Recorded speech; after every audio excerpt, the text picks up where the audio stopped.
Listen closely, because what I'm about to reveal will change the way you see attraction forever. Most men spend their entire lives chasing women, bending over backwards, begging for attention, only toned up frustrated, confused, and alone. But what if I told you there's a hidden switch inside every woman's mind, a psychological trigger that once flipped makes her chase you? And what if I told you that the men who understand this don't just get more women, they command respect, spark obsession, and control the entire dynamic without saying a word? This isn't manipulation, this isn't a mess, this is the raw, unfiltered truth about how female desire really works. And on say see it, you'll never struggle with attraction again. Over the next few minutes, I'm going to expose the 3 forbidden psychological secrets that separate the men women tolerate from the men they can't forget. These are the same secrets that have built empires, toppled relationships, and created legends throughout history, and they're rooted in chance, not opinion. But warning, what you're about to learn will challenge everything you've been told about dating, and once you know it, you can never go back to being the clueless, needy man you once were. So if you're ready to unlock the power that makes women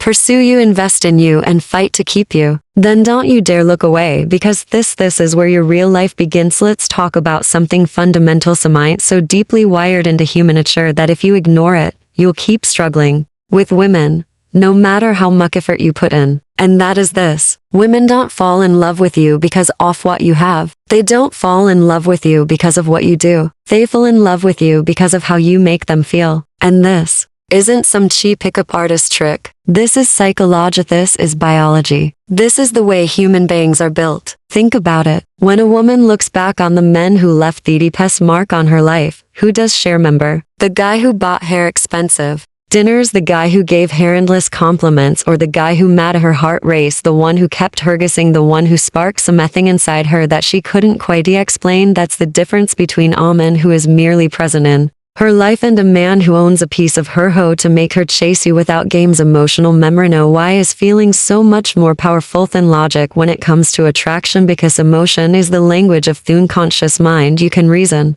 with a woman all day about why you're a great partner, stable, successful, kind, but if she doesn't feel it, none of that matters. The heart doesn't respond to resumes, it responds to experience, it responds to attention, it responds to the thrill of something uncertain, something alive. This is why nice guys finish last. Not because being kind is a weakness, but because they misunderstand what actually creates attraction. They think, if I show her how much I care, if I prove my loyalty, she'll see my value. But that's not how desire works. Desire isn't a transaction. It's not about fairness. It's about provocation. It's about awakening something inside her that she can't ignore. So what's the key emotion that triggers this response? It's the feeling of anticipation. The sense that there's more to you than meets the eye. When a woman can't fully predict you, when she senses depth, when she wonders what you're really thinking, that's when you become magnetic. That's when she starts investing mental energy in you and unsubstantivisting. Once she's emotionally engaged, that's when real attraction takes hold. This isn't manipulation, it's understanding. It's recognizing that the man beings are drawn to what challenges them, not just what comforts them. A relationship built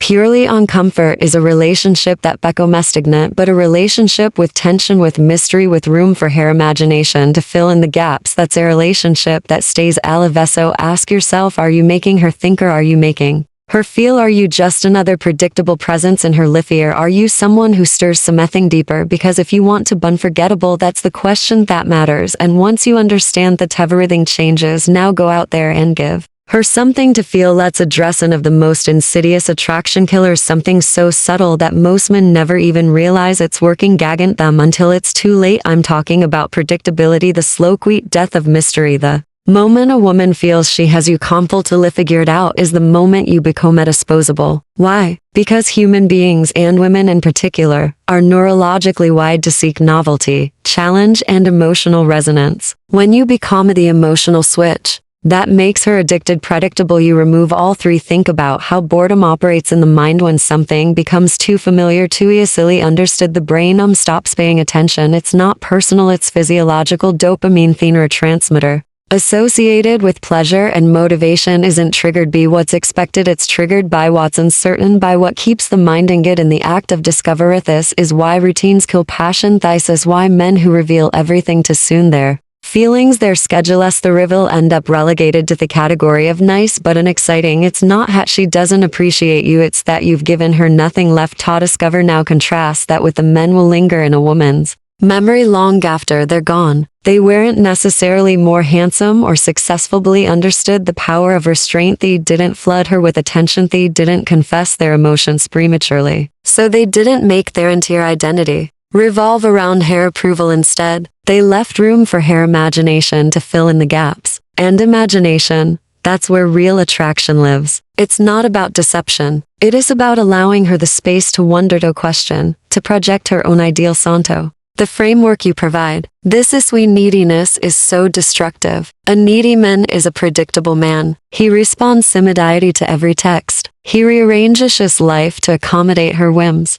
He seeks constant reassurance. And in doing so, he eliminates all tension, the very thing that makes interactions between men and women electrifying. Tension isn't about playing games, it is about maintaining enough independence that your presence feels like a choice and not an obligation. It's the difference between "I'm here because I want to be" and "I'm here because I'm afraid to be" anywhere else. One is attractive, the other is tragic. Consider this. The most compelling stories aren't those where everything is explained in the first chapter. They're the ones that unfold gradually. They toward patience that make you lean in because you have to know what happens next. You're the author of your own story. If you give away the entire plot and few nice guys fail and what works instead? First conversation. Why should she stick around for the rest? But if you reveal yourself in layers, if she senses there's more beneath the surface, then she'll invest the time to uncover it. And investment, my friend, is the foundation of attachment. So how do you avoid that trap of predictability? First,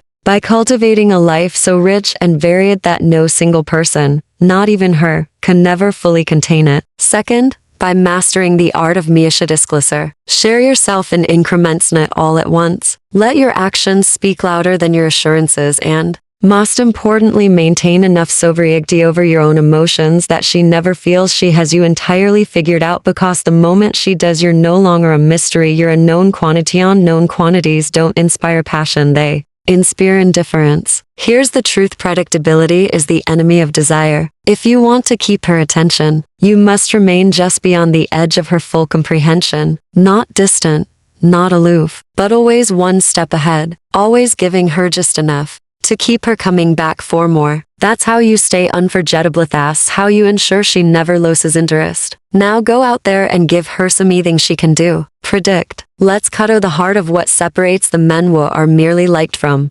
those who are truly desired. The difference between being an option and becoming the prize ethos isn't about arrogance or playing games. It's about understanding a fundamental truth of human psychology. Value is determined by scarcity, both real and perceived. When you position yourself as someone who chooses rather than someone who begs to be, everything changes. Your energy shifts, your posture shifts. The way women respond to you shifts. Think about how we assign worth in every other area of life. The rare painting commands millions. The limited edition car becomes a collector's item. The exclusive club gains mystique precisely because no everyone gets in. The same principle applies to you if you're constant lie, accommodating secret language of female attraction, constantly signaling that her attention is the most important thing in your world. You're not a rare find, you're a commodity, and commodities get taken for granted. No, contrast that with a man who understands his own worth. He is not defined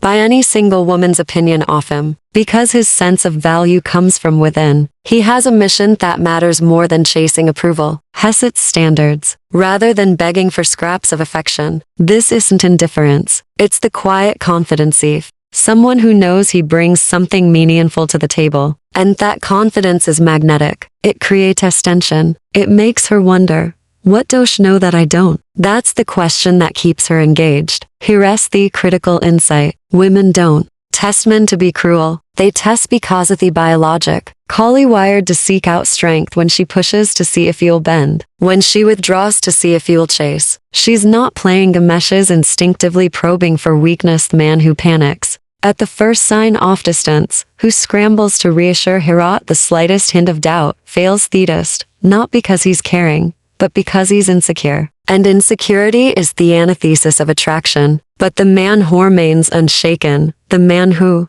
meets her fluctuations with steady calm. He passes in ways that go straight to her subconscious. He demonstrates the one trait that matters more than any oath or emotional sovereignty, the ability to stay centered regardless of her moods. That's what makes her respect you. That's what makes her want to earn your approval, rather than take it for granted, because deep down every woman knows a man who can't govern his own emotions can't be trusted to handle hers. This is why neediness is so lethal. It's not just unattractive, it's a red flag. A man who orbits a woman's world signals that he has nothing better to do, no higher purpose, no life of his own. And no woman wants to be the center of a universe that small. She wants to join a man who's already going places, not one who's waiting around for her to give his life. Meaning your job isn't to convince her of your value. Your job is to live in such a way that your value is self-evident. So how do you become the prize? First, by how to trigger her hero instinct. Naturally developing genuine substance, skills, passions, ambitions that have nothing to do with women. Second, by setting boundaries that communicate self-respect. Third, and most crucially, by walking away the moment you being treated as an option, rather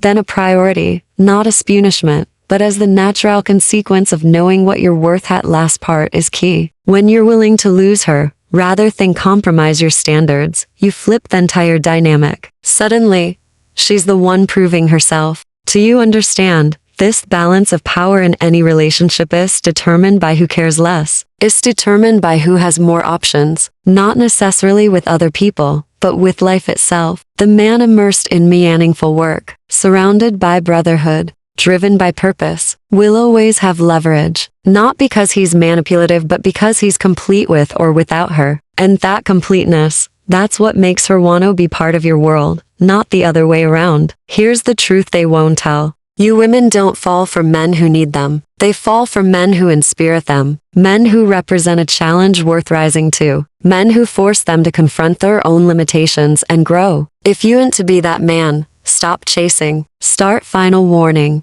Never do this. If you want her loyalty building, stop pleading. Start leading. Stop asking for a seat at her table. Build one worth inviting her to. Go out there and make yourself that prize.